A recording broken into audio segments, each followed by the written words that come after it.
Chapitre sur la trigonométrie en première S, l'essentiel du cours, l'essentiel de ce qu'il faut savoir. Alors, un cercle trigonométrique, qu'est-ce que c'est? C'est un cercle centré en O, ici.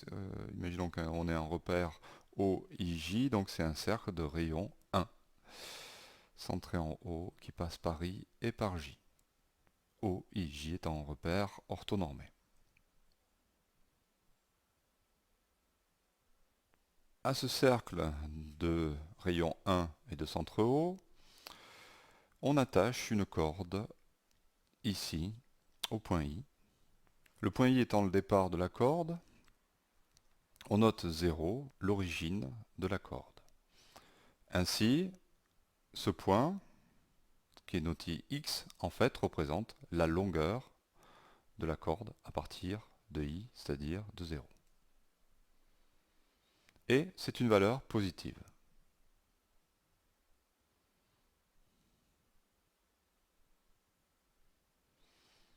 Ce point, donc si je déplace la corde, si je commence à l'enrouler autour du cercle trigonométrique, ainsi on peut dire que à la longueur x de la corde correspond un point sur le cercle trigonométrique. Si je fais un tour de plus à partir de ce point, eh bien je vais noter que la valeur, la longueur, c'est x plus un tour, c'est-à-dire 2π. Alors pourquoi 2π? Parce que 2π, c'est la circonférence du cercle trigonométrique. En effet, la circonférence d'un cercle, c'est 2π fois le rayon est 1, donc c'est 2π. Si, à partir de ce point, je fais un tour, mais dans l'autre sens, c'est-à-dire dans le sens négatif, cette fois-ci, c'est-à-dire x moins 2π, je me retrouve sur le même point. Donc on va déduire que si on tourne dans un sens ou dans l'autre, on se retrouvera d'un tour, évidemment. Si on fait un tour dans un sens ou dans l'autre, on se retrouvera au même point. Et même si on fait un nombre entier de tours dans un sens ou dans l'autre. Ce qu'on va noter, donc, avec k appartenant à z, plus 2kπ. Donc retenez que à un point sur le cercle correspond plusieurs valeurs. Un exemple, ici, donc ça fait un quart du cercle. La longueur, ça va être, donc 2π divisé par 4, c'est pi sur 2. Ça correspond donc à ce point ici, et cette longueur, ça fait pi sur 2. Bien. Si on, au lieu de partir dans ce sens, dans le sens positif, je pars dans le sens négatif, ben ça fait moins 3π sur 2, en effet, c'est un quart, un quart, un quart.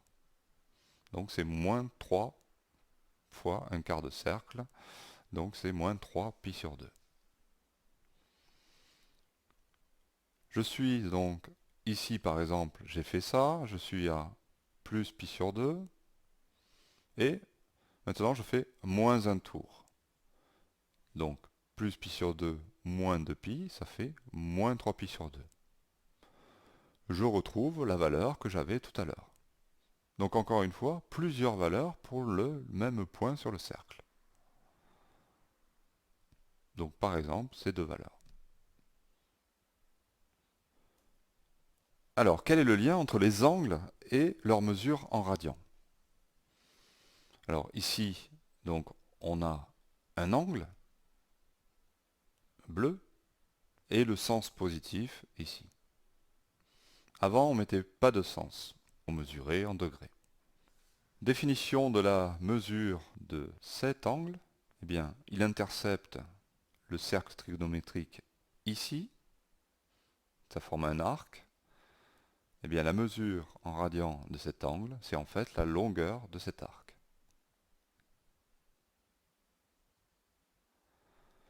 Donc, pour la mesurer, il faudrait un fil ici, attaché en I.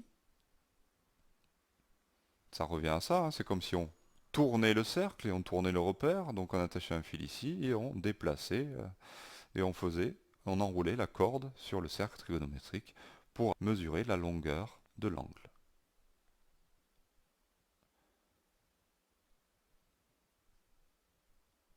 Pareil, comme si on avait un rapporteur ici, on le déplaçait ici et hop, pour mesurer la longueur de l'angle, on fait ça. Par exemple, pour un tour, c'est ça. Ben, ça mesure, on a dit, 2π. Hein. On a le cercle trigonométrique, donc c'est tout ça, c'est l'angle vaut 2π. Un demi-tour, ce sera pi, la moitié de 2π. Il y a une propriété, c'est que les mesures en radians et en degrés sont proportionnelles. Donc c'est bien pour passer facilement de degrés, d'une mesure en degrés à une mesure en radians, ou inversement. Maintenant, après avoir vu ce que c'était qu'une mesure en radians, voyons ce que sont des angles orientés et leurs mesures. Ici, on a deux vecteurs de même origine qui forment un angle. Avant, on n'avait que des segments. Ici, on met des vecteurs, c'est ce qui va nous donner l'orientation, on va voir comment. Alors, pour mesurer donc cet angle, ici, on pourrait soit partir de là, donc ça serait le 0, ou partir de là, ça serait le 0. Bien. Si on nomme ce vecteur U et celui-là V, l'angle orienté qui part de U, qui a pour origine U et qui va en V, il est noté comme ça. C'est de U à V. On a fait un choix, donc le 0 est en U, puisqu'on part de U, et on va en V. Si on voulait mesurer à partir de V, alors ça serait l'angle V, U. La mesure, ça serait de V à U. Le 0, hein, l'origine est donc ici. Cherchons à mesurer l'angle UV. Bien, on remarque qu'il y a deux sens possibles. En effet, ici, le sens positif, c'est-à-dire de U à V, on peut aller faire ça, ou partir de U et faire ça aussi, pour aller à V. Donc là, on parcourt dans le sens positif, et là, on parcourt dans le sens négatif. Ce qui va nous donner deux valeurs de l'angle. Voyons ça de plus près.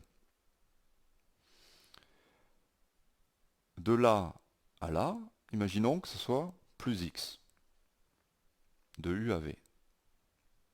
Si on fait un tour de plus, on se retrouve encore au même endroit, c'est-à-dire qu'on a fait UV plus de V à V un tour, et on a fait donc plus un tour, plus de pi, x plus de pi.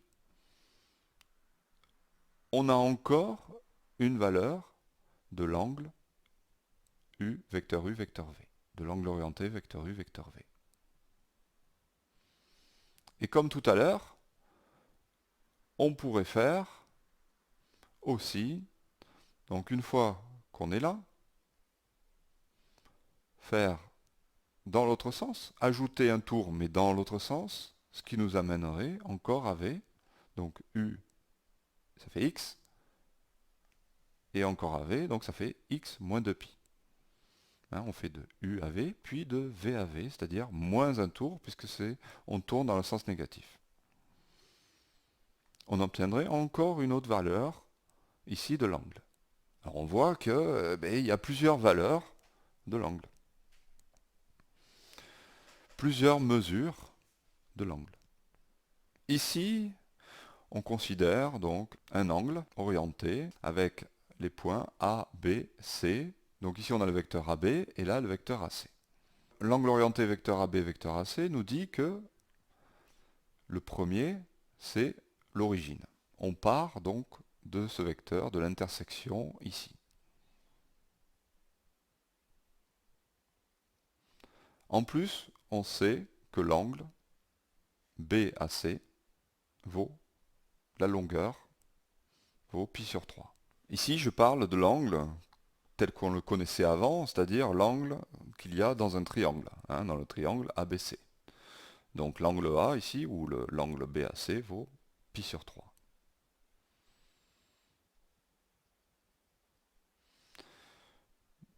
Donc ici, comme on parcourt dans le sens positif, si on va de AB à AC, ça fait plus pi sur 3. Si on fait un tour de plus, c'est-à-dire de AB à AC, puis encore un tour de AC à AC, ça fait pi sur 3 plus 2 pi, c'est-à-dire 7 pi sur 3. On pourrait faire de là à là, c'est-à-dire plus pi sur 3 moins 2 pi, et on obtiendrait moins 5 pi sur 3. Pour l'instant, on a obtenu 3 valeurs de la mesure de cet angle, mais on pourrait en obtenir une infinité en faisant plus ou moins k tours.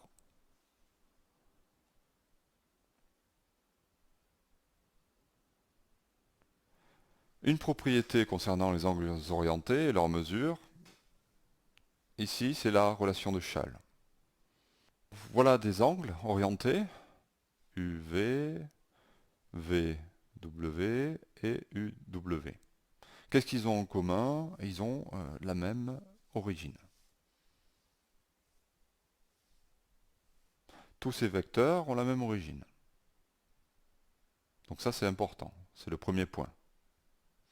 Et qu'est-ce qu'on peut écrire? Que la somme de cet angle plus celui-là est égale à celui-là. Rien d'exceptionnel, mais il faut respecter que le vecteur ici, qui est la fin de cet angle, est au début de l'autre. C'est ça qu'il faut respecter.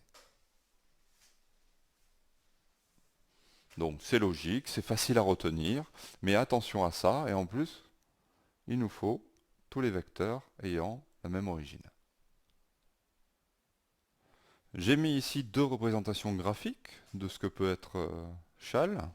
En effet, il y a celle que nous avons vue tout à l'heure, où l'angle orienté UV plus l'angle orienté VW donne l'angle UV, EW, ou alors, ici, parce que là on a tourné dans le sens positif, l'angle UV plus l'angle VW donne l'angle UW. Cette relation de Schall, on va s'en servir pour donner plusieurs mesures à l'angle, et notamment une mesure positive et une mesure négative.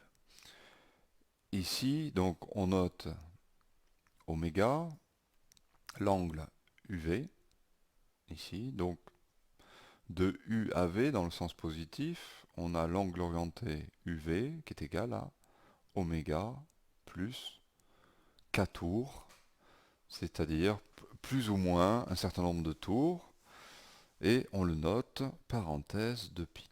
Ça veut dire modulo de pi. Quelle est la mesure de l'angle de U à V, mais dans le sens négatif?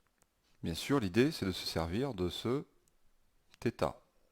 J'ai peut-être dit oméga tout à l'heure, mais c'est en fait l'angle θ. Donc, de U à V, quelle est la mesure donc, de l'angle UV en considérant ce sens de parcours? Eh bien, grâce à Schall, en fait, on se rend compte que, oui, on va parcourir cet angle, mais on peut faire... Le tout, c'est de parcourir, voilà, ce chemin, ici. C'est-à-dire, imaginons notre flèche imaginaire qui part de U, et il faut parcourir là et la mener en V.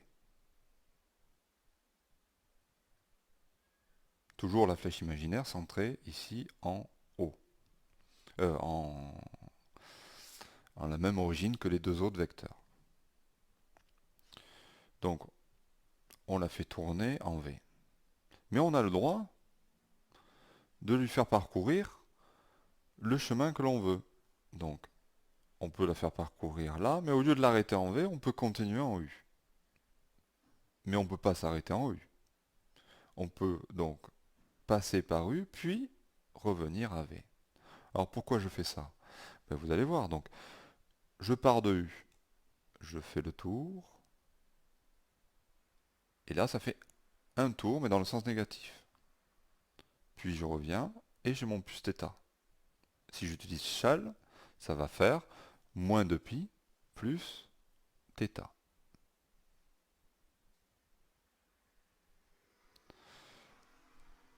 Autre exemple,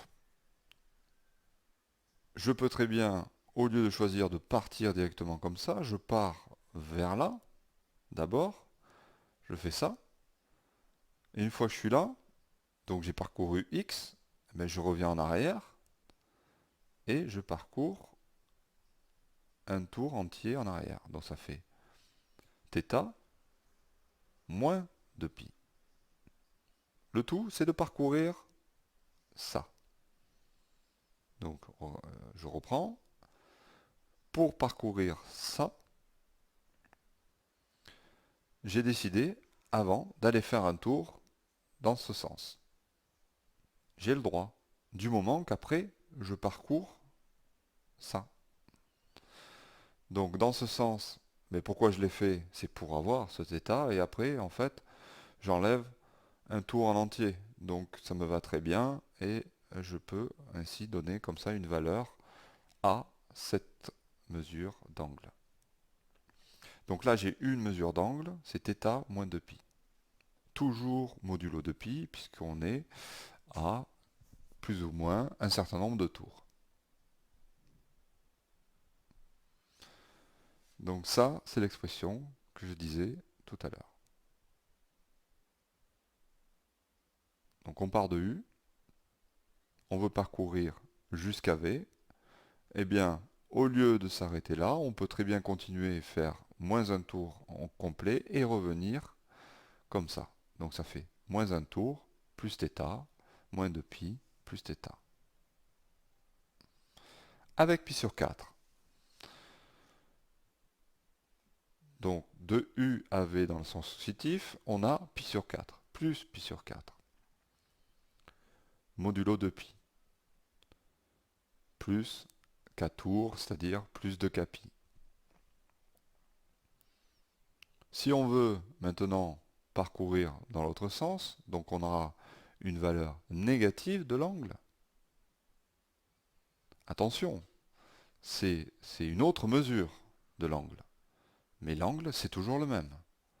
C'est l'angle orienté UV, de U à V, qui a une mesure positive, des mesures positives et des mesures, une mesure négative ici, donc des mesures négatives toujours à k tours près. Pour obtenir cette mesure, on veut parcourir ça, donc on fait ça, π sur 4, et hop, moins un tour. Faire ça directement, ou ça d'abord, puis ça, c'est pareil, grâce à châle. Ou faire ça, c'est-à-dire aller de là à là dans le sens négatif, de U à V dans le sens négatif, ou faire un tour dans le sens négatif, puis revenir comme ça, c'est pareil. Donc ça fait moins 2π plus π sur 4, ce qui nous donne moins 7π sur 4. Donc il y a une remarque importante à faire ici, c'est-à-dire qu'à partir d'une mesure, parce que ici c'est une mesure, plus π sur 4, on donne π sur 4, donc on donne une mesure, hein, au sens positif ici, de l'angle orienté UV, eh bien on a toutes les mesures de l'angle, en faisant plus de kπ. En effet, si on fait là, ici, pour avoir celle-là, on a fait moins 2π. Et on a eu cette mesure. Donc pour les avoir toutes, dans cette expression ici, j'ai toutes les mesures de l'angle qui sont écrites.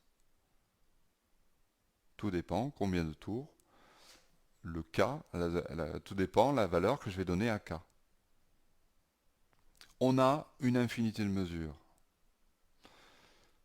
Mais il va être intéressant maintenant de donner une mesure de départ ici. Et cette mesure de départ, on va la dire principale, si elle est comprise entre moins pi et pi. Moins pi exclu. Donc ça correspond sur le dessin, on se retrouve donc sur le cercle, mais de moins pi ici, exclu, à, en passant par 0, à pi.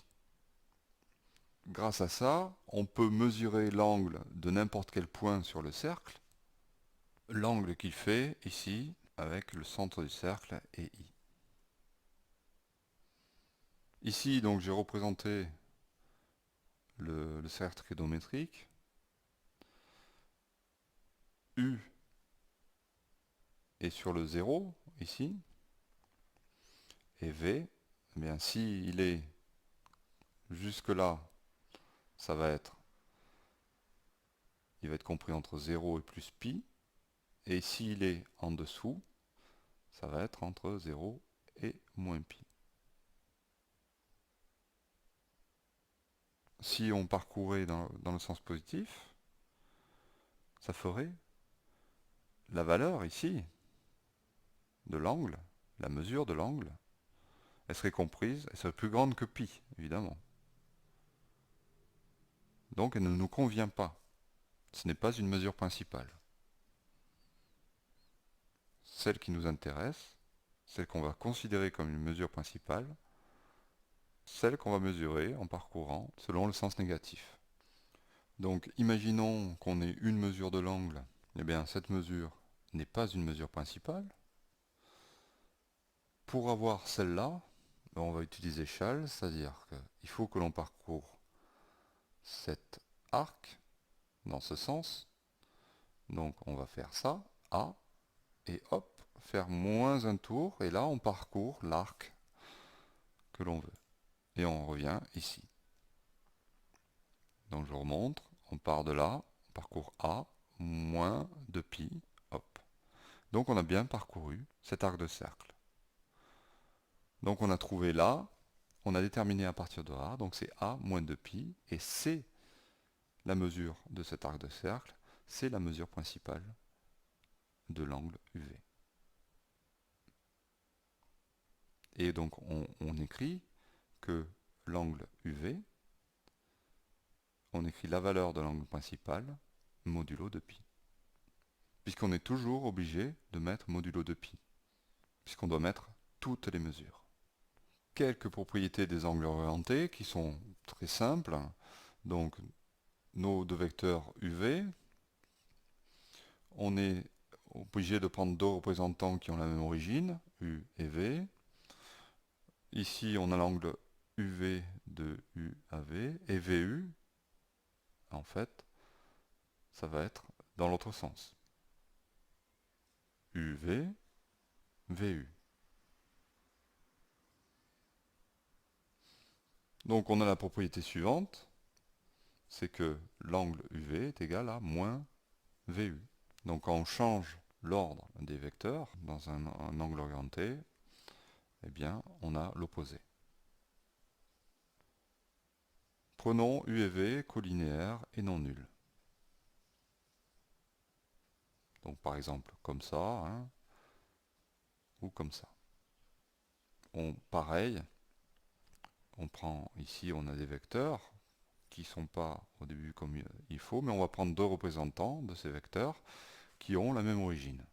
À ce moment-là, ici, on a U et V qui sont dans le même sens, et là, par exemple, U et V qui sont en sens contraire. Ici,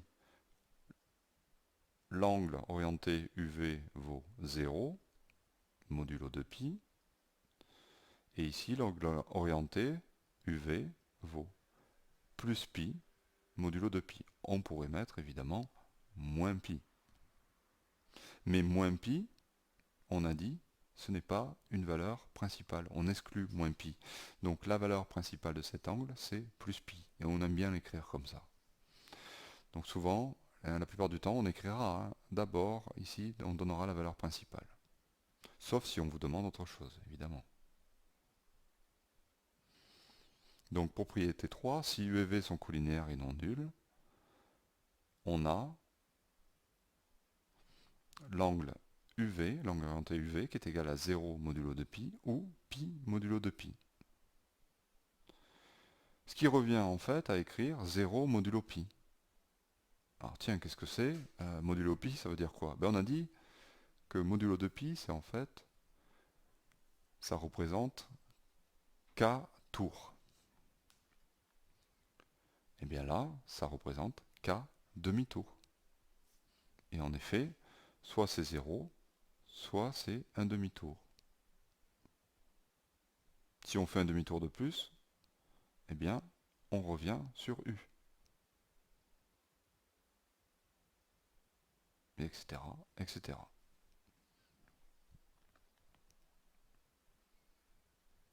Autre propriété des angles orientés.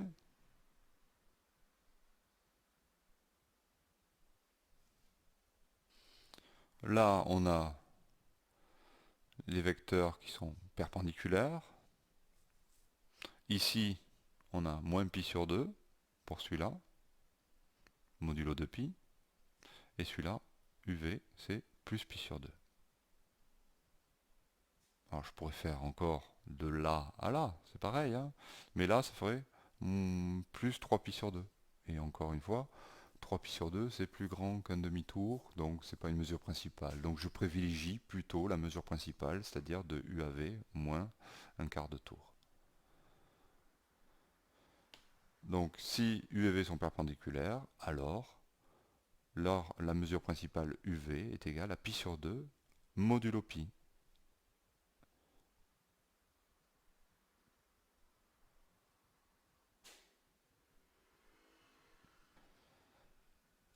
Conséquence,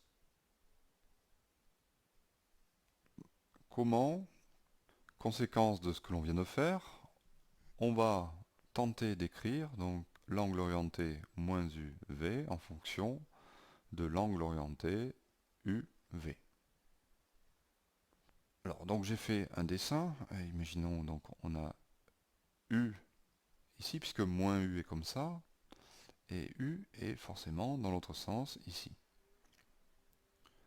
Bien, eh bien, moins UV, c'est vrai que le plus court, ça serait de parcourir comme ça, dans le sens négatif, moins UV. Bien. Mais on pourrait faire dans l'autre sens. Dans le sens positif, ça donnerait moins U à U, plus UV, et là apparaît donc notre UV, et donc ça nous intéresse, et on a cette relation, moins UV est égal à plus pi plus UV. De la même façon, moins U, moins V. Donc,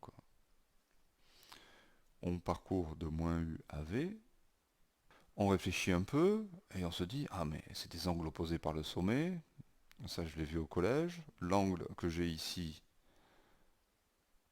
et ou l'angle là sont les mêmes en distance à zéro, en valeur absolue. Bien. Alors, donc, l'angle moins U moins V est égal à l'angle UV.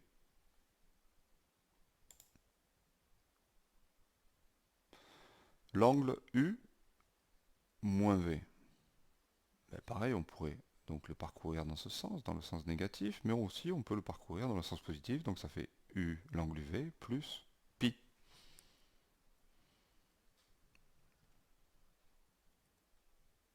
Ainsi, on remarque quelque chose d'important, c'est que quand il y a un moins devant ici une valeur, quand on prend le posé d'un seul, en fait, c'est comme si on faisait plus pi pour la mesure de l'angle, et si on a deux, ben, c'est comme si on faisait rien.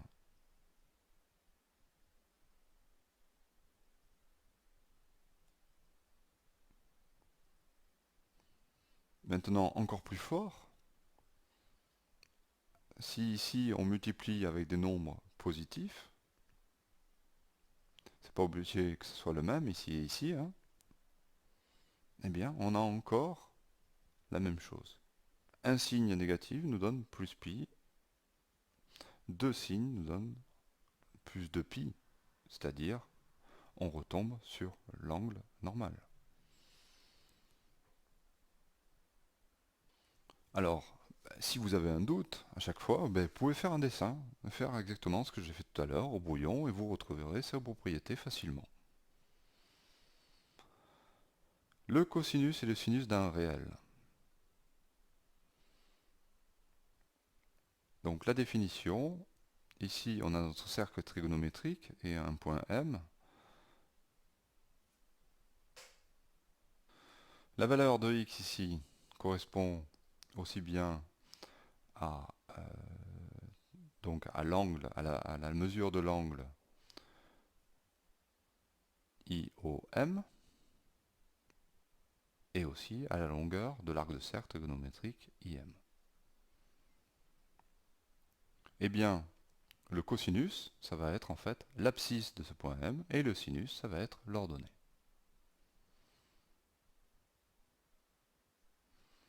De la même façon, même si le point est ici, on a toujours la même définition. L'ordonnée c'est le sinus, l'abscisse c'est le cosinus. Quelques propriétés. Eh bien, donc le cosinus c'est l'abscisse, il sera toujours compris entre moins 1 et plus 1. Pareil pour le sinus étant l'ordonnée, il sera sur ce segment, c'est-à-dire entre moins 1 et plus 1. On a donc ici abscisse ordonnée, donc l'abscisse on le retrouve ici. Là on a un rectangle, donc ici on a un triangle rectangle, avec ce côté qui est le cosinus et celui-là le sinus. Donc si on utilise Pythagore dans ce triangle rectangle, comme l'hypoténuse vaut 1 puisque c'est le cercle trigonométrique, on a cette relation. Et enfin, comme on est toujours, si on fait un tour, 2 tours, 3 tours, etc., 4 tours dans un sens comme dans l'autre, eh bien on retombe sur m. Donc le cosinus de x plus 2 capi est égal à cosinus x. Et le sinus de x plus 2 capi est égal à sinus x.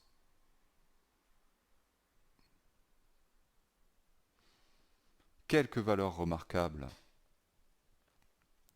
ici de 0 à pi sur 2. Déjà, il nous faut placer donc pi sur 6, pi sur 4, pi sur 3. Dans cet ordre-là, évidemment. Pour s'en souvenir, donc on a pi sur 2, et pi sur 3, 4, 6. 2, 3, 4, 6. Ensuite, donc on va avoir les abscisses, les ordonnées. Pour avoir les abscisses, donc on met 1, 2, 3. Pareil ici, 1, 2, 3. On prend les racines, on divise par 2 partout, et voilà. On a nos valeurs remarquables dans le quart de cercle.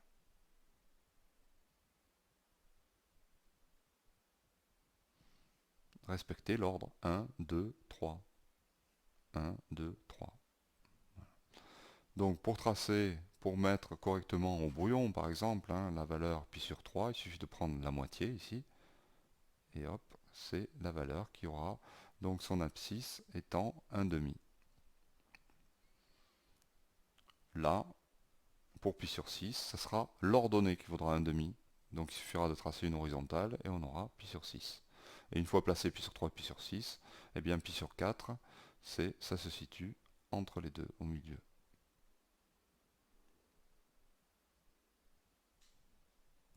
Alors, nous allons voir d'autres propriétés. Aucune n'est à retenir par cœur. D'ailleurs, ça serait facile de se mélanger les pinceaux, justement. Donc, on va éviter de retenir ces propriétés par cœur, mais plutôt essayer de les retrouver, de comprendre comment on peut les retrouver facilement au brouillon. Ici, M avec X, c'est en fait, ça représente donc cet angle. Donc, et on a cosinus x et sinus x ici représentés. Si on prend M', le symétrique par rapport à l'axe des abscisses, l'angle ici vaut moins x, évidemment, puisque on va aller, on va de là à là en suivant le sens négatif. Et ici, l'angle en valeur absolue est le même. Donc là on a x, là on a moins x. Qu'en est-il pour les cosinus? Eh bien le cosinus est le même et le sinus c'est l'opposé.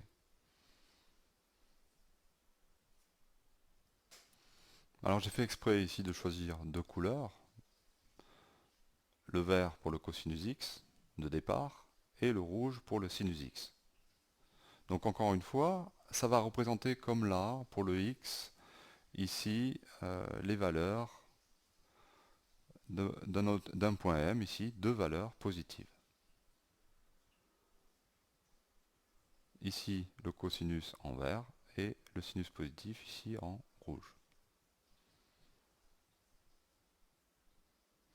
Donc qu'est-ce qu'on voit? Par symétrie, le rouge se retrouve là, donc on a la même distance à 0 de l'angle, de la valeur, pardon, mais par contre en négatif, forcément puisqu'il y a une symétrie par rapport à l'axe des x. Donc c'est forcément moins le rouge, et le rouge c'est sinus x, donc c'est moins sinus x.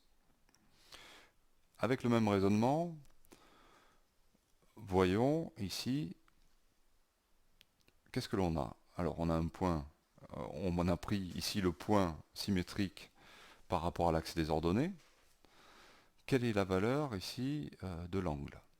Si là c'est x, donc on retrouve x ici. Et donc on peut faire plus pi et moins x en fait. Donc ici on a la valeur pi moins x. Et on a effectué une symétrie par rapport à l'axe des ordonnées. Donc le sinus est le même et le cosinus est l'opposé. Ce qui veut dire que le cosinus de pi moins x est égal à moins cosinus x. Et que le sinus de pi moins x est égal à sinus x. Continuons. Le symétrique par rapport à O, il se trouve ici. Quelle est la valeur, ici, de l'angle? Eh bien, c'est donc x plus pi, ou pi plus x. Donc, comme c'est symétrique, on retrouve l'opposé du cosinus et l'opposé du sinus ici. Donc on peut dire que cosinus pi plus x est égal à moins cosinus x et que sinus de pi plus x est égal à moins sinus x. Évidemment, on a exactement la même chose puisque l'angle pourrait être aussi mesuré de la façon suivante, c'est-à-dire x moins pi. On aurait pareil pour cosinus x moins pi et sinus x moins pi. On continue par symétrie. Si on fait la symétrie par rapport à l'angle pi sur 4, on obtient ici un point qui a pour mesure pi sur 2 moins x.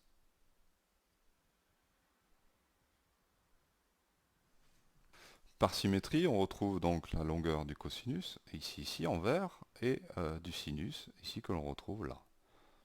Au niveau des signes, eh bien, c'est la même chose. Mais c'est inversé. Donc, qu'est-ce qu'on peut dire?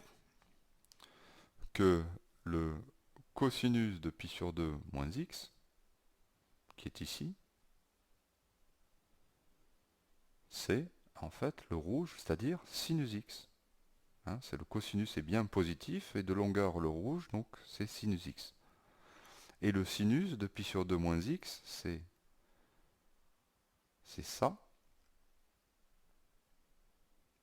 Et ça, c'est cosinus x. Maintenant, à partir de ce point, on prend le symétrique par rapport à l'axe des ordonnées. Et on a ici pi sur 2 plus x, évidemment, puisque ça fait x. Donc c'est pi sur 2 plus x. Et qu'est-ce qu'on trouve? Eh bien pareil. Pour le sinus de x plus pi sur 2, comme c'est symétrique par rapport à celui-là, eh bien, le sinus, c'est ça, c'est le vert, c'est-à-dire c'est cosinus. Quant au cosinus de x plus pi sur 2, c'est ça. Donc c'est cette longueur, mais ici, avec le signe moins, puisqu'on est dans les négatifs ici. Donc le cosinus de x plus pi sur 2, c'est moins sinus x. Voilà comment, de proche en proche, on peut retrouver les valeurs remarquables. Donc pour retrouver facilement ces propriétés au brouillon, il faudra bien distinguer le cosinus du sinus. Vous n'êtes pas obligé forcément de mettre des couleurs, mais par contre, ce que l'on fera, c'est qu'on prendra le x ici suffisamment petit pour bien distinguer le cosinus. Il sera long, il sera grand, et le sinus, ça sera un petit trait. Voilà, un grand trait, petit trait. Du coup, si ici on veut connaître le cosinus, le sinus de x plus pi ou de x moins pi, à ce moment-là, on prend le symétrique, ici, et qu'est-ce qu'on voit? Donc on a petit et grand. Donc là on retrouve les distances à zéro, les valeurs de cosinus x et sinus x au signe près. Après il faut réfléchir, mais si c'est le symétrique par rapport à O, les signes sont de sens contraire. Du coup, cosinus de x plus p ou cosinus de x moins de x plus pi ou le cosinus de x moins pi. Du coup, le cosinus de x plus pi ou le cosinus de x moins pi, puisque ce sont deux mesures du même angle, sont tous les deux égaux à, alors le cosinus, donc ici c'est l'abscisse. L'abscisse c'est ça. Donc c'est, comme c'est négatif, c'est moins le vert, c'est-à-dire moins cosinus x.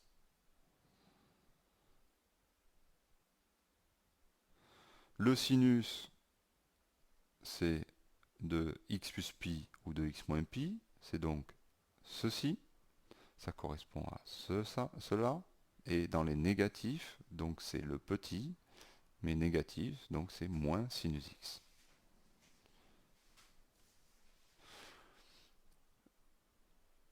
Symétrique, ici par rapport à l'axe des ordonnées, donc on a, encore une fois, ça correspond à pi moins x, hein. On fait pi et on revient en arrière, donc pi moins x.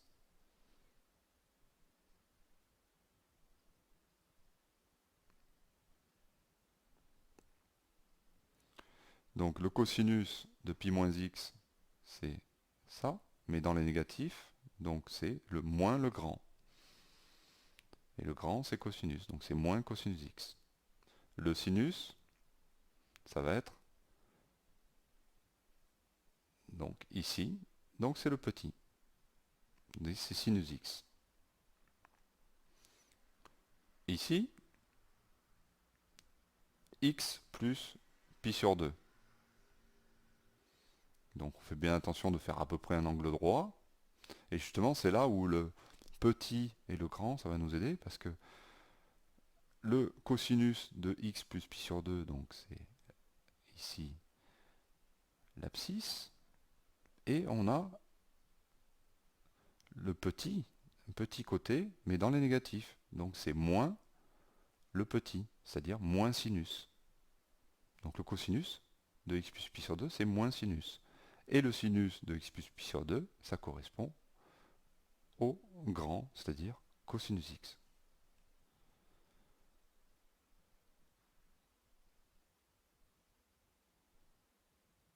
Voilà.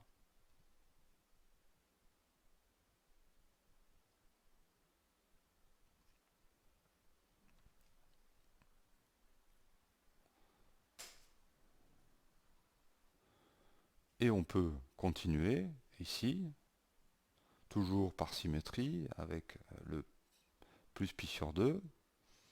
Donc là, on a x moins pi sur 2, parce que là, on a x plus pi sur 2 moins pi, ça fait x moins pi sur 2.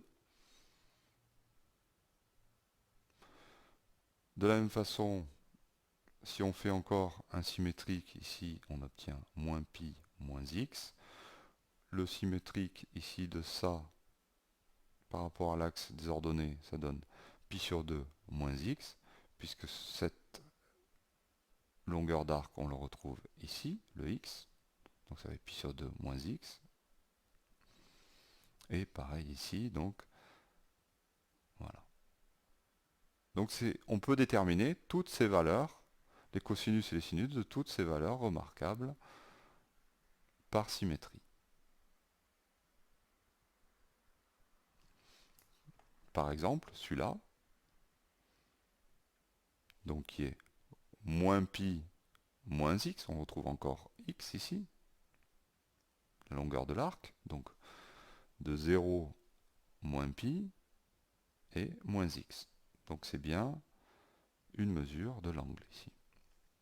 Le cosinus de ça, c'est l'abscisse, ça correspond à petit côté. Petit côté, petite longueur, c'est le sinus x, et négatif, donc ça fait moins sinus x. Le cosinus, lui, le sinus, pardon, ça va être l'ordonnée de ce point, donc ici, ça correspond au grand côté, mais oui, mais dans les négatifs, hein, on est bien ici, en dessous, pour les sinus, donc c'est moins cosinus x. Donc encore une fois, essayez de comprendre la logique pour retrouver ces valeurs de cosinus et de sinus, comme ça vous n'avez pas besoin d'apprendre par cœur des formules. Ici, vous avez des formules, qui s'appellent des formules d'addition, qui permettent d'écrire cosinus a moins b, cosinus a plus b, sinus a plus b, sinus a moins b, en fonction de cosinus a, cosinus b, sinus a, sinus b. Ça sert dans des exercices. Alors, moi, je ne veux absolument pas que vous appreniez ça par cœur, ça ne sert à rien. Donc, soit vous l'avez sur une feuille et vous en servez, donc comme un formulaire. Sinon, c'est trop compliqué à apprendre par cœur et ça ne sert à rien. Si votre professeur insiste, ben laissez-le insister, c'est pas un problème. Sachez quand même que vous verrez en terminale un moyen de les retrouver très facilement. Donc, autant attendre un an, et là, vous aurez beaucoup plus de facilité pour les retrouver et sans les apprendre par cœur.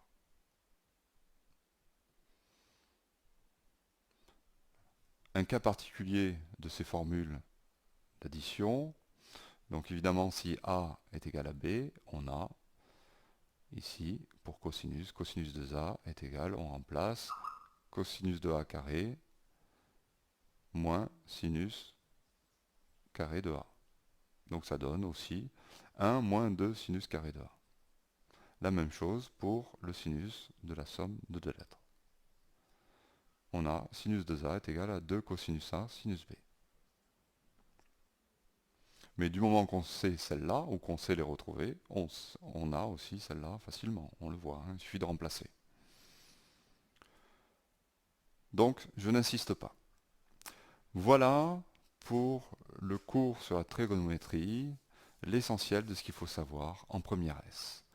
Vous pouvez vous rendre maintenant à la deuxième vidéo sur les exercices, les méthodes et la rédaction. La partie savoir-faire et rédiger.